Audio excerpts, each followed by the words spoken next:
Are you unsure as a parent how to identify when your kids need mental training or are lacking in confidence when they compete? Hi, I'm Dr. Patrick Cohn. Today I'm going to teach you how to identify when your kids are lacking in confidence and some of the things that you can do about it or start to do about it to help them get them on that steady wave of confidence. Today I'm going to preview my new program called the Confident Sports Kid CD and Workbook Program that's for parents and athletes alike to work on the mental game of sports. You're watching Sessions with Doc.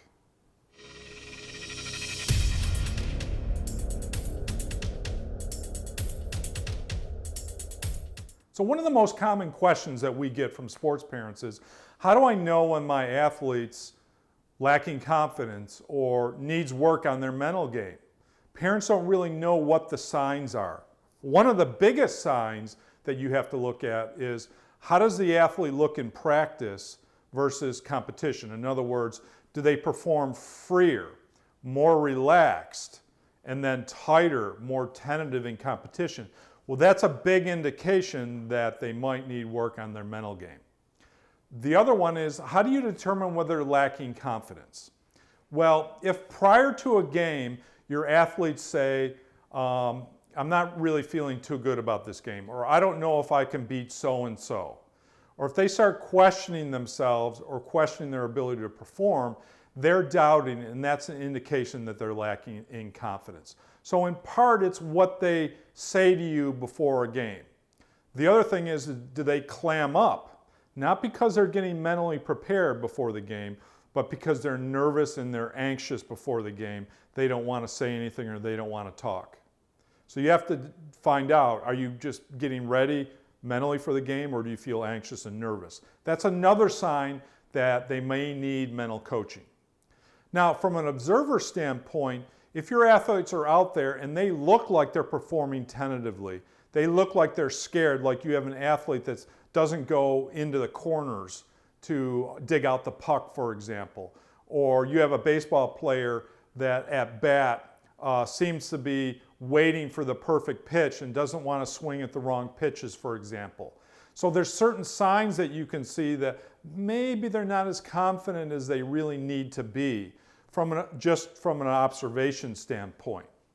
So pay attention to the pregame, what they say, what their behaviors are, what they look like, and also pay attention to how they look in competition compared to what you know that they're capable of in a practice setting. And those will give you some tips on how to identify whether they're having some confidence issues. And it's vitally important for you as a parent. They're going to either get confidence from you or you're going to take confidence away from them. And I know you don't do it on purpose, but sometimes you can focus too much on the mistakes that they make on the car ride home, and then they tend to lose confidence from that. Or you place a lot of expectations on them prior to the game. You should go out and score 2 goals today, or you should shoot under par today, for example. They turn that into, oh, wow, I hope I don't disappoint a parent. So there's lots of things that you can learn as a parent too to help build your athletes' confidence and focus and composure. And that's why we developed the Confident Sports Kid program, which is based upon my popular Confident Athlete Series program. What's the difference? The difference is we have tips for you as the parent, we have a workbook and CD for you, and we have a workbook and CD for your athletes, so you can come together and you can discuss the material and work on it together. It's typically for athletes 12 and younger. So you can go to peaksports.com and check out the Confident Sports Kid series, or in this case, the Confident Sports Kid. Well, I hope you've enjoyed this mental game tip, and I've got a lot of other tips for you to improve your confidence, focus, and composure.